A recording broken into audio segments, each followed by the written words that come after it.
Welcome back, everyone. It's Charlie. This will be my full Daredevil Born Again Season 2, Episode 5 video. There are a whole bunch of WTF moments, Easter eggs, so we will break it all down. As expected, Kingpin is not handling this well. He is spiraling, but we get a lot of great Daredevil and Bullseye in this episode. This episode mostly felt like an origin story for the Rabbit in a Snowstorm painting, as well as a big flashback. We got a lot more Foggy, too. Really happy to see him come back on the show. A whole bunch of other people, too, like Wesley finally came back on the show, even though it was a flashback. The episode title was The Grand Design, which is a reference to things that both Matt and Vanessa say in the episode, the idea that it is God's will that a number of different things have happened. Basically, the redemption of Daredevil and Bullseye's second chances they talk about. They use a lot of Foggy's flashbacks for that to basically explain how Matt turned into the person he is today. Foggy is meant to be the soul of Matt Murdock in the way that Vanessa is meant to be the soul of Kingpin in what happens when those people die. As we can see, Matt spirals out. Kingpin is now about to spiral out more than anyone in the history of the universe has spiraled out. So we should press F to pay respects to Vanessa and pretty much everybody else in New York City. As Daredevil says in the episode, Kingpin is going to turn it upside down looking for the two of them now that Vanessa is gone. It is basically open season on everybody, all vigilantes, Spider-Man, Punisher, Daredevil, Bullseye, everybody. One of the cool techniques that they use to differentiate the flashbacks that you are in a flashback is they change the aspect ratio to the original Netflix 16:9 aspect ratio instead of the more modern cinematic aspect ratio that they use on Disney Plus for the Daredevil Born Again episodes. This episode is unique in that there is no cold open. The episode just starts with the credits, the traditional credits, and then a flashback to Kingpin and Vanessa in Greece on their island that they spoke about recently, while in present day, they're still in the hospital right after the events of the boxing match in Bullseye's attack, with him still covered in blood. It's not his blood, though, mostly Vanessa's blood and the person that he was fighting in the ring. But at this point in the episode, Vanessa is not fully dead yet, just in a coma, but they want you to think there might be a chance. Like, Kingpin spends the entire episode wondering if she's going to die, basically hanging on every single moment. The reason why they keep flashing back and talking about the island, they also use that at the end of the episode too to bookend things, the waves on the beach of the Greek island, is because it feels like the way they talked about it, their time together on that island was like the happiest times in Kingpin's life, maybe the only real happy times in his life, where they were just husband and wife, just like a couple of normal people, none of the wider, crazier stuff that Kingpin is traditionally involved in that we see in the flashbacks, and with the whole Buck, Daniel Blake storyline too. The episode also very Sopranos coded too. They literally do a plot from the Sopranos TV show, almost carbon copy paste. If you didn't realize, the actor who plays Daniel Blake, Michael Gandolfini, is the real-life son of James Gandolfini from The Sopranos, which is why they use a lot of Sopranos references during his storylines.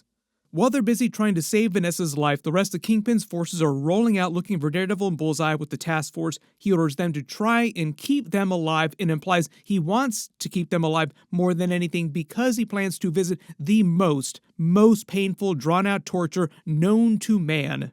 Mephisto would be impressed with the stuff that Kingpin plans to do to Daredevil and Bullseye if he catches them. While this is happening, during Daredevil and Bullseye's storyline, they duck into a nearby business to escape the task force. The reason why Bullseye keeps telling Daredevil to leave him behind, leave him to die to the task force to find him, because he wants to try and redeem himself. He doesn't care if he lives or dies. That's why he's not worried about Daredevil saving his life from the task force. They use their entire storyline across the episode to talk about the idea of second chances, redemption, and mercy, which is why, ultimately, Daredevil does wind up saving him, not leaving him to his own death. So part of the idea is that even though he still doesn't like Bullseye, he's starting to turn a corner now, like he's been spiraling out since Foggy died, and now he's finally starting to work his way back from that. Well, maybe tonight's penance is mutual. But it also makes you wonder if maybe there is some redemption in there for Bullseye too, potentially, even though he is pretty despicable. All the Dex fans out there eating good this episode. BB then meets with Daniel Blake at the hospital to try and get more information on Vanessa. It's implied that she winds up leaking the information and why the news report gets out on the public news. I think they also have this moment here just as sort of a beginning before you see Daniel Blake slowly pulled to the dark side of the Force by the end of the episode with all the Buck stuff. It really does seem like by the end of the episode, Buck is telling him that he has to sell his soul to the devil, make all the Mephisto jokes that you want, but the way that Buck talks about it, he does make it sound like Daniel is selling his soul to a devil. It just happens to be named Kingpin. Everything will be yours. All he asks is unquestioning loyalty. Like, doesn't that sound so sinister? But the idea at the beginning here is that BB's hug with Daniel is meant to be genuine. She does care about him like a friend and doesn't bear him any ill will. And she's kind of worried about what's going to happen to him while he's with Kingpin. Like, you're definitely going to wind up dying one way or another. Either he'll kill you or somebody else will kill you in his service. Kingpin then gets the best doctor in the city who tries to explain that Vanessa might die, but they're going to do their best. This talk about the mind meeting the soul, they used to tee up Vanessa's flashbacks too, because it is a very soulful episode. She then remembers the origin of the Rabbit in a Snowstorm painting before she met Kingpin at the beginning of the Daredevil Netflix series. A lot of this episode was spent in that original Daredevil Netflix series at the very beginning before the events of the first few episodes. So that is, this shot of her is taking place in her gallery before showing the Rabbit in a Snowstorm painting that night, before Kingpin ever met her and saw the painting. And she has this weird sixth sense about it, like she feels the painting is important for some reason. The right person she mentions, of course, is Kingpin. And the funny thing here, too, you probably picked up on, is she kind of low-key calls him out without realizing it. Somebody is going to see their miserable emptiness reflected right back at them, jack up the price to 3 times the value, and they will pay for it on the spot. And the sucker winds up being Kingpin. The soulless, empty person winds up being Kingpin. So part of the idea is that Kingpin was empty when he saw the painting. Vanessa filled that hole, so with her dying, his soul also kind of dies. All that is left of him going forward in the series now is this empty monster, and everybody should be worried about him. While Daredevil and Bullseye go deeper into the building on the way, Matt is taking him to Maggie's church, Bullseye starts to get very dramatic, claiming that he deserves death, he's ready for judgment. Lots of Catholic speak going on here too. Also no coincidence that they wind up in an actual church shortly after this. He starts talking about the scales being balanced now, like the divine scales, the scales of justice. And that him surviving Daredevil's attempted killing at the beginning of Born Again Season 1 when he fell off the roof was for a reason, Bullseye thinking that the reason was to kill Vanessa to balance those scales, but Daredevil says the title of the episode, saying that maybe this is part of God's grand design, invoking more religion. It wouldn't be a Daredevil show if he weren't talking like a Catholic all the time. But Daredevil is convinced that Vanessa is dead, and it's not part of some divine balance, it's just murder, and Bullseye will survive, and he'll go to jail, like he will see justice. That is what Matt really wants here. It's not that he suddenly loves Bullseye or anything like that, he wants to see actual justice being done. And he gets really pissed when Bullseye mentions Foggy, like, keep his name out of your mouth. They also use this to flashback to Foggy. Welcome back, Foggy. We still think that he's alive in present day. There are tens of us out there that think that he is still secretly alive somewhere. And it's also meant to be them during the same time period where Vanessa is first seeing the Rabbit in a Snowstorm painting, like before the first couple of episodes of the Daredevil Netflix series. They enter the police station to work the case for the Lion, who they mentioned during the original Daredevil Netflix series while they're talking about paying off their tab at Josie's. After you, counselor. Why, thank you, counselor. Lionel McCoy, the Lion, winds up being Foggy's old friend that he grew up with, but he's not anybody specific from the comics. They just created him for the Daredevil Netflix show. There are a couple of jokes that they have here and later in the episode about Foggy being a more knowledgeable, better lawyer than Matt. Foggy is also a really good lawyer. There are also many references to their eventual law firm that they created during the Daredevil Netflix series before they renamed it to Nelson, Murdoch, and Page at the end of Season 3. We wind up finding out that the Lion actually works for Kingpin, and this whole reference here, if you didn't remember the Daredevil Netflix series, is that at the beginning of those episodes, they actually wind up working at a larger law firm after law school, and they're put on Kingpin's account. Basically, Kingpin was hiring their law firm to clean up all of his messes, and the Lion is the next mess that he wants cleaned up, so he's basically having them put him in prison with a deal real quickly so the Kingpin's men on the inside of the prison can kill him and tie up this loose end. So if it wasn't clear, Kingpin is basically hiring the law firm to quickly get the Lion in prison. Foggy and Matt got into it with Wesley during the events of the original Netflix series when it came to the case of Karen Page. That was basically the breaking point where they refused to do Kingpin's dirty work, so to speak. Like, they figured out what was actually going on. Like, no, we're actually going to be doing the right thing here and defending this person, Karen Page. We get our first flashback scene with Wesley. Obviously, he's back too, like I said, because this is a flashback. Karen Page killed him during the events of the Netflix series. That is also why Kingpin hates Karen Page so much. Wesley was kind of like a son to Kingpin. And speaking of Wesley, we also see the origin of Buck during this series and how he came to work for Kingpin and how he sort of took Wesley's place, so to speak. They also use a couple of these Kingpin flashback scenes to show you how savvy he really is and how he made all of his money. Kingpin reveals that he was on to Bitcoin from the very earliest points, which is smart, like saying way ahead of Bitcoin, saying that he learned about it through the Russians, who he then later killed during the Daredevil Netflix series. Like a couple episodes after he has this conversation, he literally smashes one of their heads in the door. He mentions diversifying, adapting to this brave new world, new emerging technologies, just to show you how he was so ahead of all this really big stuff that was coming. Wesley then gives him the idea to use Vanessa's art gallery to launder money. Like, I know a girl who actually has a gallery. The girl that he knew was Vanessa's boss. This is to explain why Kingpin was at Vanessa's gallery in the first place that night. He didn't plan on buying Rabbit in a snowstorm. He just saw it and it spoke to his soul in that moment, but was there to check out the place, to plan to use it to wash a lot of his money using the high-priced art. And he even points out how he hates the world of art being super pretentious until he met Vanessa. It was Vanessa that turned him around on that and saw the deeper meaning in art. Daredevil then mentions to Bullseye that their penance is mutual and he's now helping Bullseye probably because he tried to kill him. Like, I'm probably serving my own penance now for what I did at the beginning of season 1. Foggy and Matt in the flashbacks then talk about opening their own law firm, and at first, Matt Murdock calls it Murdock and Nelson. It's not till the end of the episode when we realize that Foggy is the soul of the two of them that he renames it. Why don't we call it Nelson and Murdock instead? Because Foggy is meant to be the better lawyer. Also kind of seems like he was the better person, too, and he helped Matt become the person that he is as the superhero Daredevil. Like all of Matt Murdock's ideas about justice as Daredevil came from Foggy. What are we celebrating? Mercy. They use this flashback storyline to show their supervisor, the firm is pissed, passes the Lion's case, sticks them with a ton of extra work. There are a couple other funny moments during this part of the storyline, too. Daredevil implies that he's kind of a feet guy, so no kink shaming. Feet are also important to Daredevil on a practical level too, like when you see him walking around without shoes on, it's because he feels the vibrations in the ground. It's a little bit like Toph from Avatar: The Last Airbender, who is blind and senses vibrations through the earth. Daredevil walking around without shoes on actually makes his senses more powerful. But low-key, they do make it sound like if you ask Karen Page, she would say, yeah, Daredevil, yeah, he's a bit of a feet guy.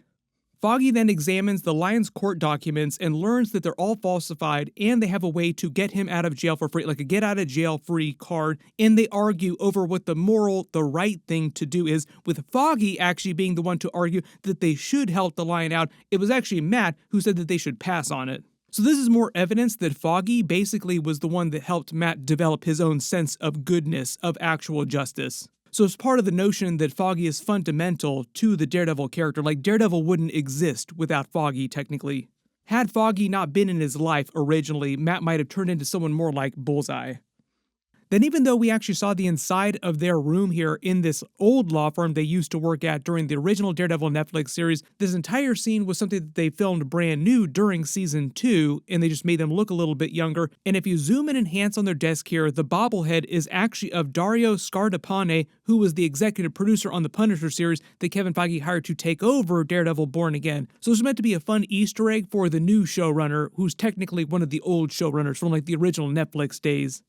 But if you go back and you watch their scenes in this office in the original Daredevil Netflix series, you won't see the bobblehead.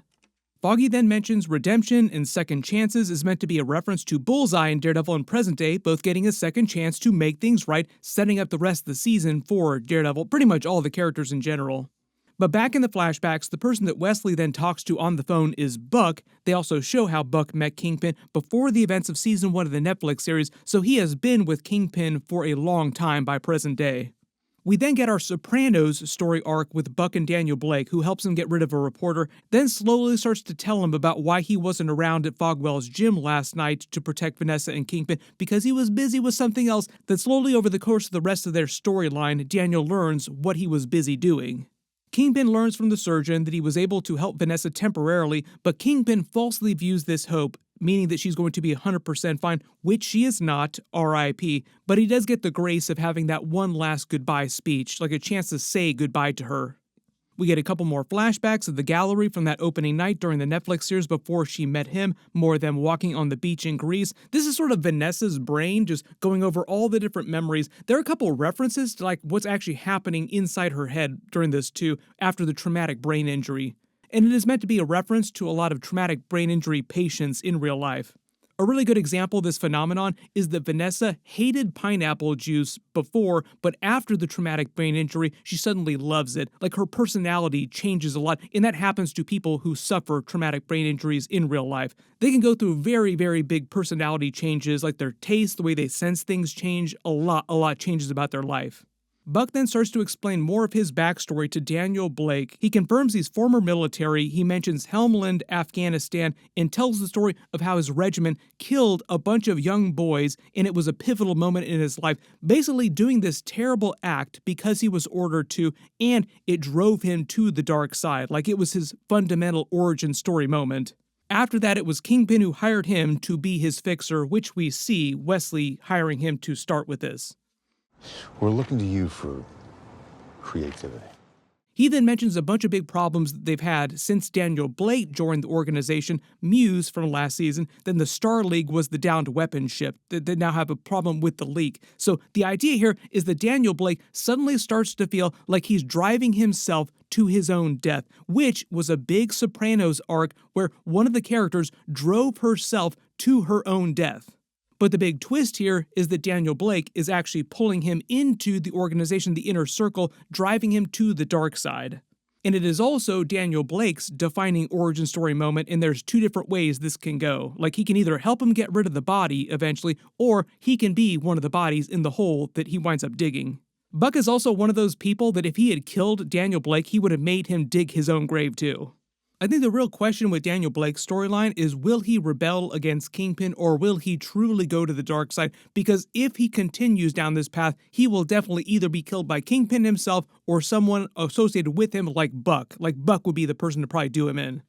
My assumption is that they want this episode to feel so hopeful for some of the characters, like Daredevil's character is kind of busy turning his life around. I ultimately think that Daniel Blake will wind up surviving. But it might wind up being BB that winds up helping him with that, like turn him back to the light side.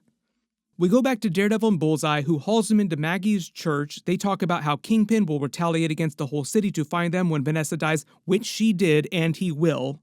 While in the flashbacks, we see Foggy go to see the Lion and trying to give him the money that he and Matt were saving for their law firm, Murdoch and Nelson, and wants him to use it to start a new life. Like, leave the city, you get a second chance here, and they use this as a juxtaposition between Daredevil and Bullseye's storyline to talk about their second chances too, their chance to actually make things right. We get a very brief cameo shout-out to Rosario Dawson's night nurse helping Bullseye out with his wounds. He says, I know a nurse, that is probably night nurse, so maybe early theory cameo scene coming from Rosario Dawson night nurse at some point this season. Bullseye then also tries to justify that he, Matt, the other superheroes in the city like Spider-Man, the Punisher, are all the same. What is the difference? What does it all make? Like, we're all doing the same thing here. And a lot of Dex's speech, like, gets real deep here, is the reminder to Daredevil about addiction, really big mental problems, mental health that he's been running from and that he can't run from eventually and will catch up to him. Kingpin being the literal problem who will eventually catch up to him, but this is building Daredevil's arc towards the end of the season, where some recent pictures that a lot of people have been posting, like, thank you very much, Mike Coulter, for posting all these Season 3 pictures, kind of imply how that arc is going to go, but essentially, Matt will no longer run from his problems and will face them head on. Then the task force shows up at the church looking for them. Daredevil continues to try and save him, but implies that he's going to finally bail on him, like, I can only save one of us, so he leaves. But in another flashback, remembers Foggy's whole speech about mercy and second chances, and it inspires him to go back into the church and save Bullseye's life again, even if it meant him being captured by the task force. So the whole idea is that Foggy is meant to set up this idea of the divine act of mercy, divine acts of mercy in general. Very religious coded, as all Daredevil episodes are. Daredevil then hauls Bullseye back to Punisher's lair, much to Karen Page's chagrin, as Matt in the flashbacks tells Foggy they should name their firm Nelson and Murdoch, and Foggy should get first billing because he is the better man. Karen Page does not look happy at all about Bullseye being there. She's still real pissed and real stabby. Remember, there was a worry that Daredevil had that she was turning into a version of Punisher. Like, you're starting to sound a lot like Frank, so we'll see what that takes her the next couple of episodes. But for the most part, they play this Daredevil Bullseye storyline as a very hopeful moment, all about mercy, all about redemption, all about second chances, while they juxtapose it with the Kingpin and Vanessa's storyline. He gets his one last moment, it's a great scene with her, and it's just them acting like husband and wife, like a normal husband doting on his wife. You forget all about the terrible things, the terrible person the Kingpin actually is. It kind of feels like this is what they were like together while they were on the Greek island, like just a totally normal married couple. We start to see her have some memory problems after the accident, like she doesn't totally remember what happened. She starts remembering older things. This is very common for brain injury patients, where a lot of their short-term memory is affected, but their very long-term, like very deep memories are still there. That was divine. Good. We get another flashback with him about to meet her in the gallery that night as she remembers it in present day, and also says the title of the episode, that their meeting back then wasn't a coincidence, it was part of a grand design, like it was God's will that Vanessa meet Kingpin during the original Netflix series. As she dies mid-sentence, and I think what she was trying to ask him in that sentence was to tell her the story of how they fell in love. As she also simultaneously flashes back to the Rabbit in a Snowstorm painting, with them blending reality and her memories, the way that she was experiencing, the way they filmed the scene. It was actually a really cool scene. But a lot of the meaning that they bake into this shot is just that the painting was what led to them falling in love, and also that they were both kind of empty people, and the painting reflected that back at them, which is why Kingpin was so fascinated in the painting, and why she was able to fill the empty hole inside him, but he also helped fill the hole inside of her. So like the two of them were perfect for each other. But now what is going to happen to him now that his soul is dead? The entire city will suffer. Over the end credits, they play the sound of the waves on the beach at their Greek island as a reminder of Kingpin's happiest days, maybe his only his happiest days, and a bookend for the episode. Like the last memory of peace before things get real on the show, like shit is about to get real.